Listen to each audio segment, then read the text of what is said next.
people who don't have as much mobility through their shoulders as they'd like, or have a couple of pain points within their shoulder structure that they would like to loosen up to allow them to do different activities that can come into play when you're doing things like pull-ups, it could be push-ups, it could be swimming.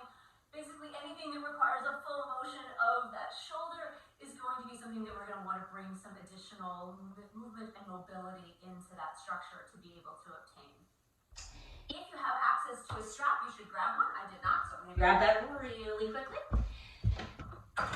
So as we start to move through this, we're going to find a couple of different things that we can do with this strap. But for now, we're just going to set it to the side. We'll get back to it in a minute. So to start with, we're going to start with some nice easy stretches.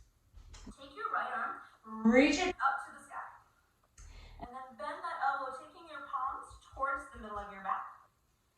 Left hand's going to reach up, grab that right elbow, and just pull in. So as with any stretch that I demonstrate, you have options to move. So if you lean a little to the side, it's going to change where you feel things, rounding a little forward, or taking the gaze a little up. So see where you find some sensation. You may feel this more in your tricep than you do in your shoulder, and that's absolutely okay. And then we'll just swap it out. The left hand reaching down towards the center of the back. So from the back, it looks roughly like this. You might be less flexible, that's okay. To grabbing onto that left elbow, drawing over. Option to move as you need. And let that go. Just a little loosening up. Now we're going to take it across the body. Reach your right arm across your body. Left hand comes. Start at the shoulder, even behind the shoulder. And then gently start to draw your hand down as you pull that right shoulder back. So you're trying to keep this shoulder drawn back as you pull across. And you'll find a spot where you need to stop. You ideally would be feeling this right through here.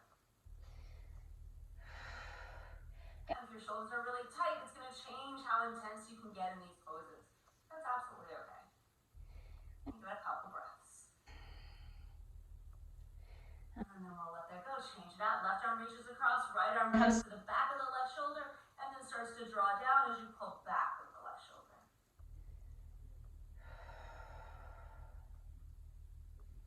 Let's try to hold these stretches for about 5 deep breaths. So for static stretches, we're usually aiming for about 30 seconds. For most people, that's about 5 breaths.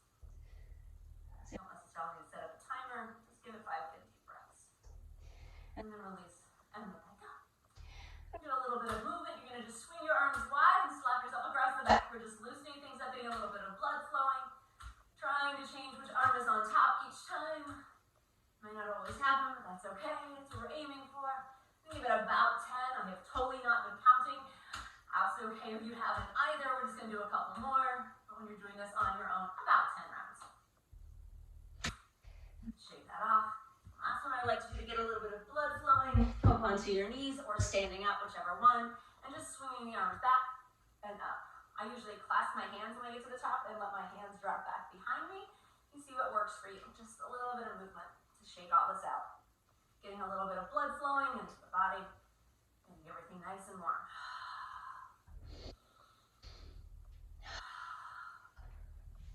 Awesome. All right. Next thing we're going to do, we're going to take our strap. So you're going to take that strap. It can be a strap, it can be a towel, it can be a t-shirt, anything you want. If your shoulders are really tight, you are going to want something a little longer. So if you don't have a strap, maybe a belt as opposed to a towel. So we're going to start off, this is called flossing your shoulders. You're going to take your arms pretty darn wide to begin with. You can also do this with something like a broomstick if you have access to something like that instead. But taking your arms pretty stinking wide. You're going to start to reach your arms up overhead. We want the arms to come behind us, but the trick here is we don't want to have to do any wiggling around to make it happen. So you can see this is nice and smooth. Once that worked, you're going to walk your hands in about width. One hand's width, and take it again.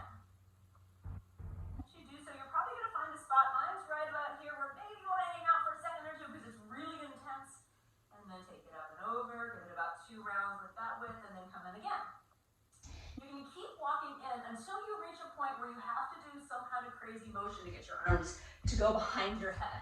So I walk mine in a little bit more. I get to a place where I can't keep going. I get stuck, and I have to shift to one side and then the other to get behind me. And it may not be that dramatic. It may be a lot more subtle.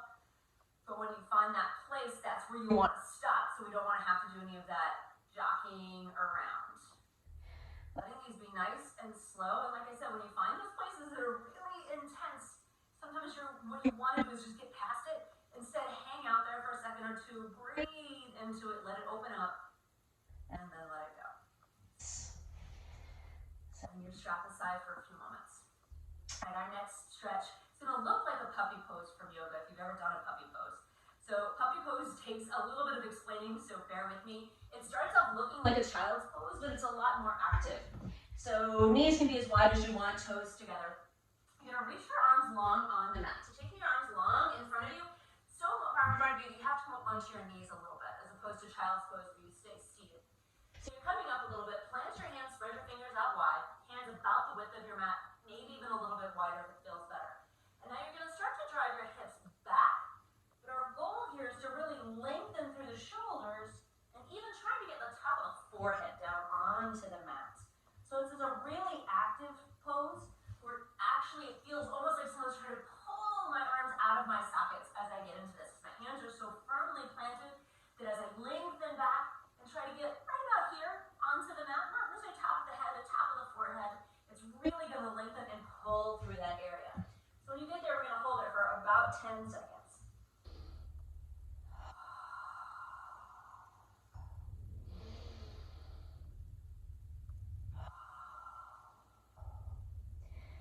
And then keeping everything else the same, I want you to try to round your upper back. So now it's like the top of the head is really trying to get onto the mat. This will get even more intense. Breathe, about 10 seconds here.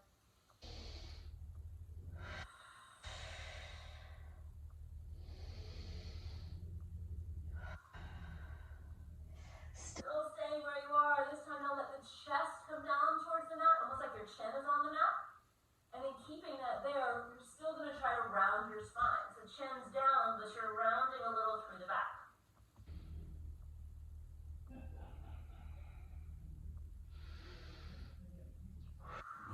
And then let that go.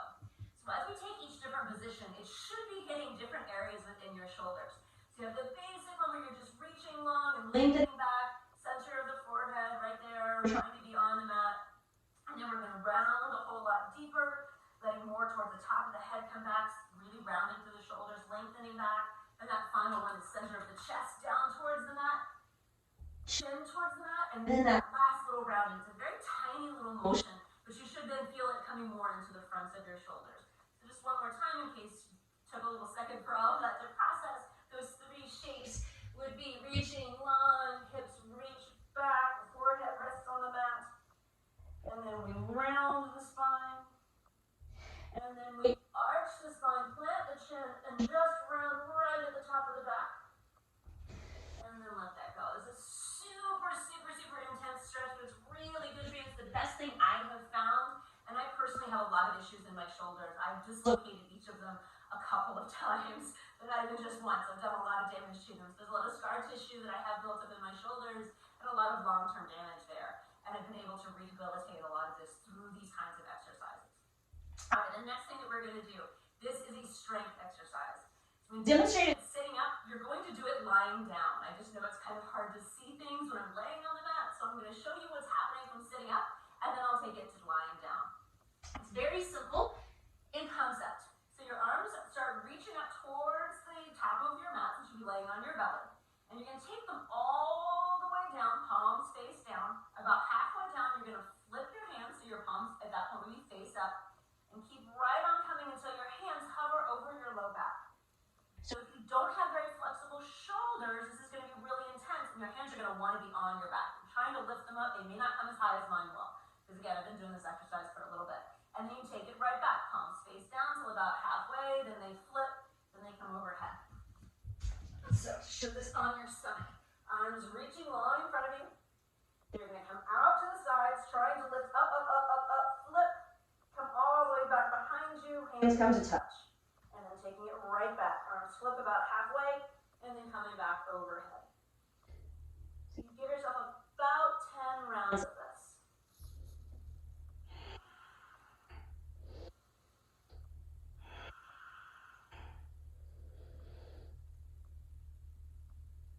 With 10 rounds, wishing I weren't doing all of these, so don't worry about it. You do as many as you can.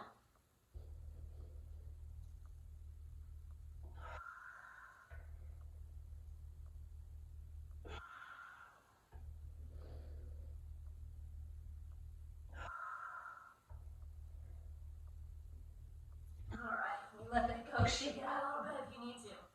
All right, our last active exercise. This seems really, really small. And what it's doing though is it's helping strengthen some of the teeny, teeny, tiny support muscles in our shoulders.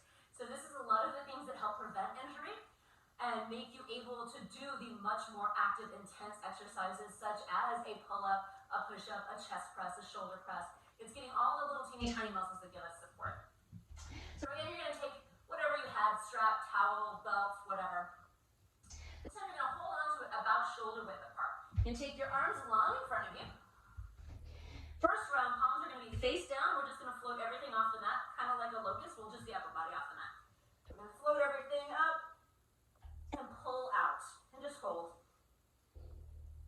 And release. So you're lifting and pulling out on that strap. So you're pulling as hard as you can on that strap. So this starts to activate and just lifting those shoulders and a little bit of the upper back, but the focus is on the shoulders.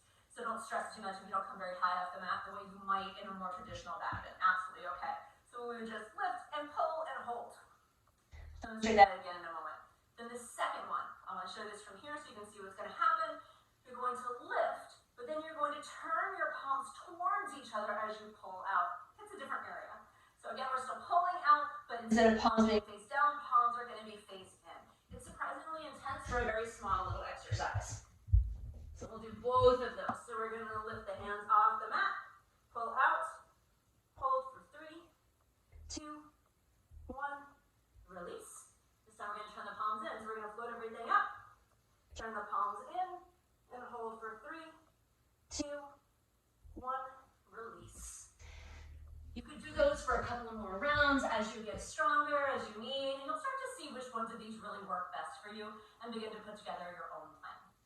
But all of these together should start to strengthen all of this and make you much more able to accomplish the things that you're wanting to accomplish and to build strength the way you want to build